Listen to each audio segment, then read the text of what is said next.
અમિતભાઈ, પાદરાથી ભાવિન પાટણવાડિયા વાત કરું છું, બીએન ન્યૂઝ ગુજરાતી ન્યૂઝ ચેનલમાંથી ને. જે પ્રકારે કદાચ આપ પણ જાણો છો કે પાદરાની અંદર મુજપુર ગંભીરા જે બ્રિજ છે એ બ્રિજ ધરાશાયી થયો છે ને, જેને લઈને અત્યાર સુધીમાં 20 જેટલા લોકોના મૃત્યુ થયા છે. કેટલાક લોકો આપના તાલુકા જિલ્લાના પણ છે ને કેટલાક લોકો પાદરા તાલુકો વડોદરા જિલ્લાના પણ છે. ત્યારે પ્રથમ પ્રતિક્રિયા આપ શું આપો છો?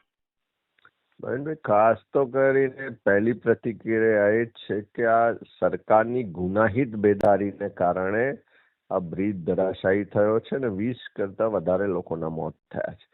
એટલે આ મોત પાછળ જો કોઈ જવાબદાર હોય તો સરકારની ગુનાહિત બેદરકારી ને બેકાળજી જવાબદાર છે. આ પણ આપની ચેનલ દ્વારા સતત 2022 થી આ બ્રિજ જનક છે એને મરામત કરવો જોઈએ, ભયજનક હોય તો એને વાહન વ્યવહાર, ભારે વાહન વ્યવહાર માટે બંધ કરવો જોઈએ. સતત મુદ્દા ઉઠાયા છે તમે. જી ચોક્કસ. અમે પણ પત્રો લખ્યા છે, બીજા લોકોએ, રાજકીય સામાજિક આગેવાનોએ પણ પત્રો લખીને સરકારનું ધ્યાન દોર્યું છે. આટલા વર્ષોથી સરકારે ક્યારેય એની ચકાસણી ના કરી, એના જે ટેસ્ટિંગ કરવા જોઈએ એ પણ ના કર્યા, અને એના કારણે આજે અચાનક બ્રિજ ધરાશાયી થયો અને આટલા લોકોના જીવ ગયા.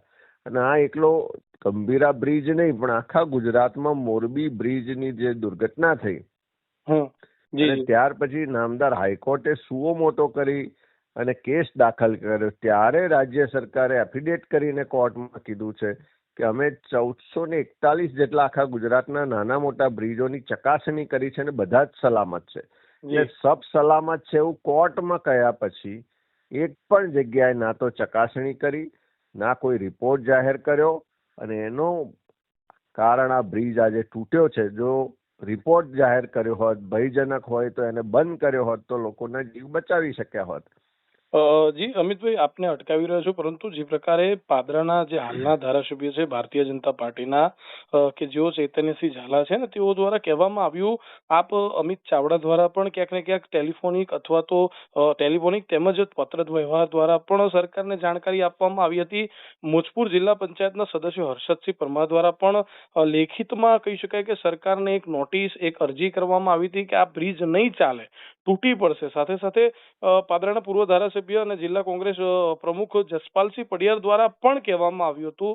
સાથે સાથે વડોદરા જિલ્લાના અનેક લોકોએ ટેલિફોનિક, મૌખિક, લેખિત રજૂઆત કરી હતી ને, જ્યારે ધારાસભ્ય ચૈતન્યસિંહ ઝાલા દ્વારા એવું કહેવામાં આવ્યું કે કોઈ પણ પ્રકારની રજૂઆત થઈ જ નથી અને વિરોધ પક્ષ છે તેનું કામ માત્ર વિરોધ કરવાનું છે. પરંતુ અમિતભાઈ, હકીકત એવી છે કે જ્યારે ચૈતન્યસિંહભાઈ જ્યારે ધારાસભ્ય પણ નહોતા, ત્યારે હર્ષદસિંહ જે છે જિલ્લા પંચાયત સદસ્ય હતા, ત્યારે લોકોની રજૂઆત કરનારા લોકોને વિરોધ પક્ષ કહેવું એ કેટલી હદે આપ યોગ્ય માનો છો?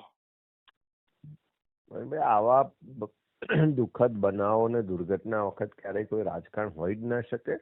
પણ જે સરકારની પ્રાથમિક જવાબદારી છે, પ્રજા ટેક્સ ભરે છે, ટેક્સના પૈસાથી બજેટ બને છે, એમાંથી વિકાસના કામો થાય છે, નવા પણ કામો થાય છે, અને જૂના કામની જાળવણી કરવાની જવાબદારી પણ સરકારની.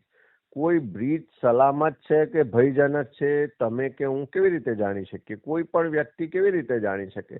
એ જવાબદારી સરકારની છે. આરએનબી વિભાગ જે મુખ્યમંત્રીના પોતાના હસ્તક છે, એની સ્પષ્ટ સૂચનાઓ, માર્ગદર્શિકાઓ છે કે દર ચોમાસા પહેલા જેટલા પણ આવા બ્રિજ છે એને ચકાસણી કાર્યપાલક ઇજનેર, અધિક્ષક ઇજનેર કક્ષાના અધિકારીઓ દ્વારા કરવાની હોય છે. એનો રિપોર્ટ કરવાનો હોય છે.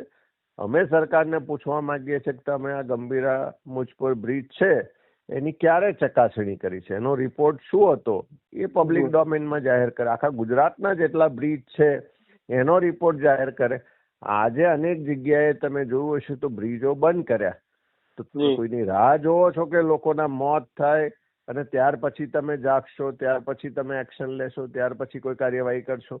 એટલે સ્પષ્ટ છે કે સરકારની ગંભીર ને ગુનાહિત બેદરકારીને કારણે આ બનાવ બન્યો છે. અને જે પણ 20 કરતા વધારે લોકોના જીવ ગયા એના માટે એકમાત્ર જવાબદાર હોય તો આ સરકારની બેદરકારી જવાબદાર. જી અમિતભાઈ, છેલ્લો એક સવાલ લેવા માંગુ છું કે જે સરકાર દ્વારા, ભૂપેન્દ્રભાઈ પટેલ દ્વારા જે 4 અધિકારીઓને સસ્પેન્ડ કરવામાં આવ્યા, તો ખરેખર માત્ર સસ્પેન્ડ કરવાથી આંકલાવ તાલુકાના, આણંદ ખેડા જિલ્લાના કે વડોદરા તાલુકા જિલ્લાના લોકોને ન્યાય મળી જશે ખરો? આ 20 મૃતકો છે કે જેમના પરિવારમાં, અમિતભાઈ, ખરેખર તો પાદરા તાલુકાના મુજપુર ગામના દરિયાપુરાના એક જ પરિવારના 6 લોકોના મૃત્યુ થયા છે. એમના પરિવારમાં એક પણ પુરુષ અત્યારે હયાત નથી રહ્યો. તો આટલી ખરેખર દુઃખદ ઘટનામાં, દુઃખદ પરિસ્થિતિમાં માત્ર અધિકારીઓને સસ્પેન્ડ કરવા એ સરકારની કોઈ યોગ્ય કાર્યવાહી ખરી? હું આજે જ આ દુઃખદ ઘટનામાં જે લોકો આંકલાવ તાલુકાના મૃતક છે એમના પરિવારોને આજે જ મળવા જઈ આવ્યો છું. એ દેવાપુરા ગામ હોય, નવાપુરા હોય, બામણ ગામના પણ 4 જેટલા લોકોના મોત થયા છે, ગંભીરાના પણ 2 લોકોના મોત થયા છે. એટલે 8 પરિવારોને આજે હું મળ્યો છું. દરેકને ત્યાં સ્થિતિ જોઈએ તો બધા જ સામાન્ય પરિવારના લોકો છે. આર્થિક રીતે એટલા સક્ષમ નથી, નાના નાના બાળકો પણ છે. કોઈ પરિવારનો મુખ્ય કમાનારો સ્ત્રોત છે. આ સરકારની ગુનાહિત બેદરકારીને કારણે જયારે આવા લોકો જીવના જીવ ગયા ત્યારે એને કોઈ આર્થિક મદદ થી કોઈનો જીવ પાછો આવવાનો નથી. સરકારને ટેવ પડી ગઈ છે કે આવું કંઈક બને એટલે તપાસ કરાવવાના આદેશ કરે, કોઈ નાના 2-5 અધિકારીઓને સસ્પેન્ડ કરે અને 2-5 લાખ રૂપિયાની મદદની જાહેરાત કરે. પરંતુ અમિતભાઈ, પ્લેનમાં મરનારને 1 કરોડ અને સરકાર અને અધિકારીઓની ગંભીર બેદરકારીના કારણે આજે અધિકારીઓને તો અહીંના કોંગ્રેસના પ્રમુખ દ્વારા, કોંગ્રેસના ધારાસભ્ય દ્વારા, જાહેર જનતાના લોકો દ્વારા પણ કહેવામાં આવ્યું હતું કે આ પુલ નહીં ચાલે, બ્રિજ નહીં ચાલે, છતાં એ લોકોએ પોતાની મનમાની કરી, જેમ પાદરા જંબુસર રોડમાં પણ કરી. પરંતુ એમના ભોગે, એમના પાપે આજે જયારે 20-21 લોકોના મોત થયા છે ત્યારે આ પ્રકારની બેદરકારીમાં તેઓએ માત્ર સસ્પેન્ડ કર્યા છે અને માત્ર ને માત્ર આપે કહ્યું એમ ગોલ ગોલ ફેરવી રહ્યા છે. ત્યારે ખરેખર અમને કઈ ભાષામાં આપ જવાબ આપશો? મેં પહેલા જ કીધું કે સરકારની ગુનાહિત બેદરકારીને કારણે દુર્ઘટના થઈ અને લોકોના મોત થયા છે.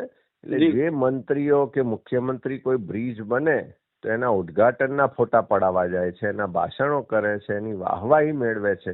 તો બ્રિજ તૂટે છે, લોકોના જીવ જાય છે, તેની જવાબદારી નહીં સ્વીકારવાની? જે માર્ગ મકાન વિભાગ માન્ય મુખ્યમંત્રી ના પોતાના હસ્તક છે, એમના વિભાગમાં આવી દુર્ઘટના બને છે, લોકોના જીવ જાય છે, તો ખાલી એક ટ્વીટ કરીને, એક સંદેશો આપીને સાંત્વના પાઠવી એટલે પૂરું થઈ જાય? જી અમિતભાઈ, આપને અટકાવી રહ્યો છું, પરંતુ મુખ્યમંત્રી દ્વારા એવું કહેવામાં આવ્યું કે 22 ગાળા જે છે એ સહી સલામત છે, માત્ર 1 ગાળો તૂટ્યો છે. તો હું આપને એવો સવાલ કરું છું પત્રકાર તરીકે કે જે મુખ્યમંત્રી આપણા ભૂપેન્દ્રભાઈ પટેલ છે એવું કહેવા માંગી રહ્યા છે કે આખો પુલ તૂટવો જોઈતો હતો, પરંતુ 1 જ ગાળો તૂટ્યો છે, માત્ર નહિવત નુકસાન થયું. શું આ મુખ્યમંત્રી શ્રીના નિવેદનને આપ શું માનો છો? આ બેજવાબદારી પૂર્વકનું નિવેદન છે. સંવેદનહીન સરકાર છે અને એટલે જ કીધું કે તમે ફોટા પડાવો છો, વાહવાહી લો છો, તાની જવાબદારી પણ લો અને નૈતિકતા હોય તો જવાબદારી સ્વીકારીને રાજીનામું આપવું જોઈએ. 20 લોકોના જીવ જાય અને ત્યાર પછી પણ જો સહેજ પણ નૈતિકતા લઈને જવાબદારી ના સ્વીકારે, મીડિયા સમક્ષ આવીને કેમ ગુજરાતના લોકોને નથી કહેતા કે આજ પછી આવો એક પણ બ્રિજ નહીં તૂટે, એની હું તમને ખાતરી આપું છું, આવો એક પણ અકસ્માત કે હોનારત નહીં થાય, એની હું જવાબદારી લઉં છું, એવી કહેવાની હિંમત નથી કેમ? રાજકોટમાં ગેમ ઝોનનો કાંડ થાય, મોરબીનો બ્રિજ તૂટે, વડોદરામાં હોળી દુર્ઘટના થાય કે સુરતમાં તક્ષશિલા કાંડ થાય, આવા કેટલા બનાવો થાય, કેટલા લોકોના મોત અને હજુ કેટલા લોકો મરે એની રાહ જોવો છો? જી, સરકાર બધી જ રીતે નિષ્ફળ છે ને એની ગુનાહિત બેદરકારીને કારણે આ લોકોના મોત થયા છે. અંતે છેલ્લો એક જ સવાલ છે અમિતભાઈ, કે જે પ્રકારે મુજપુર ગંભીરા બ્રિજની આ દુર્ઘટના થઈ છે, એક સવાલ એવો મારા પોતાના મનમાં છે, અને આ સવાલ માત્ર મારો નહીં પરંતુ પાદરા, મુજપુર, વડોદરા, આણંદ, ખેડા તમામ યુવાનોનો છે. અમિતભાઈ, જે પ્રકારે મુજપુર ગંભીરા બ્રિજ તૂટ્યો છે, માત્ર 20-21 લોકોના પરિવાર નહીં પરંતુ 50,000 લોકોના રોજગાર છીનવાયા છે ને, જેમાં આપ જે વિધાનસભાથી ધારાસભ્યો છો ત્યાંથી પણ ખૂબ મોટી સંખ્યામાં લોકો આ જગ્યાએ પોતાનો રોજગાર એટલે કે નોકરી ધંધા અર્થે આવતા હતા. અત્યારે આજે પણ લખન દરબાર તેમજ જસપાલસિંહ પઢિયાર દ્વારા એક વિડીયો પણ વાયરલ કરવામાં આવ્યો છે કે જેમાં 700 લોકો કે 700 કર્મચારીઓ આપના જ વિસ્તારના હતા અને તે લોકોએ ધરણા પ્રદર્શન કર્યું છે કે તેમના કલાકો વધારવામાં આવ્યા છે અને ક્યાંક ને ક્યાંક એ કર્મચારીઓને ખૂબ મોટી તકલીફ અત્યારે પડી રહી છે. 2.5 કલાક વધારી દેવામાં આવ્યા ત્યારે રોજગારી બાબતે પણ ખૂબ મોટી સમસ્યા થઈ છે. અમિતભાઈ, છેલ્લો સવાલ કે રોજગારી બાબતે કેટલું નુકસાન થશે અને તેમાં સરકારે શું કરવું જોઈએ, આપ શું માનો છો? આમાં મેં પહેલા પણ કીધું છે કે આ બ્રિજ 1985 બન્યા પછી આ વિસ્તારનો વિકાસ ખૂબ થયો છે. ખેડૂતોને પોતાનું ઉત્પાદન પાદરા માર્કેટિંગ યાર્ડમાં પહોંચાડવું હોય તો પણ સવલત થઈ છે અને ઇન્ડસ્ટ્રીમાં અહીંના યુવાનોને રોજગાર માટે જવાની પણ આના કારણે સુવિધા થઈ છે અને અનેક મોટા પ્રમાણમાં વાહન વ્યવહાર હોવાને કારણે નાના મોટા ધંધા રોજગાર પણ એ થયા. આ બ્રિજ તૂટવાથી બધાનો વ્યવહાર અટકી ગયો છે અને આજે રોજગારીનો પ્રશ્ન ઉભો થયો છે. આજે પણ બધા અનેક યુવાઓની રજૂઆત સાંભળી છે કે હવે પોતાની પર જતા રોજગારના સ્થળે કે માર્કેટમાં જતા 2 થી 2.5 કલાકનો વધારે સમય લાગે, 30 થી 40 કિલોમીટર વધારે ફરવું પડે. અને બીજી તરફ અહીંયા ઉમેટાનો બ્રિજ પણ ભારે વાહનો માટે બંધ કરવામાં આવ્યો છે. એના કારણે ખૂબ લોકોને તકલીફ છે. ત્યારે એવા સંજોગોમાં સરકાર એનો વૈકલ્પિક વ્યવસ્થા કરે, તાત્કાલિક નવો બ્રિજ પણ મંજૂર કરે એવી અમે સરકારને માગણી કરી છે અને બ્રિજ બને ત્યાં સુધી હું વડોદરાના કલેક્ટરશ્રીને અને સરકારને કહેવા માંગુ છું કે આ કંપનીઓ અને કામદારો સાથે ચર્ચા વિચારણા કરી અનેક યુવાનોની માગણી હતી કે અમને જે નોકરી છે એ જનરલશીપમાં અથવા ફર્સ્ટશીપમાં આપવામાં આવે. અમને જે લેવા માટેના વાહનો આવે છે એને ઉમેટા બ્રિજ થી પેલી સાઈડ સિંગ રોડ સુધી લાવવા દેવામાં આવે અને જે નોકરીના કલાકો વધવાની સમસ્યા ઊભી થઈ છે એના માટે પણ ફેક્ટરી માલિકો સાથે ચર્ચા કરી અને એમાંથી વચગાળાનો રસ્તો કરવામાં આવે. હું આવતીકાલે કલેક્ટર વડોદરા સાથે પણ વાત કરવાનો છું ને એમાંથી શું રસ્તો નીકળી શકે રાજ્ય સરકાર સાથે વાત કરીને, યુવાનો સાથે વાત કરીને, કંપનીના માલિકો સાથે સંવાદ કરીને એનું ક્યાંક વચગાળાનો રસ્તો નીકળે અને નવો બ્રિજ અને વૈકલ્પિક વ્યવસ્થા તાત્કાલિક થાય એવી માંગણી કરે. જી ચોક્કસ અમિતભાઈ, આપનો ખૂબ જ કિંમતી સમય BN ન્યૂઝ ગુજરાતી તેમજ જનતા હિતના પ્રશ્નો આપવા માટે પણ આપનો ખૂબ ખૂબ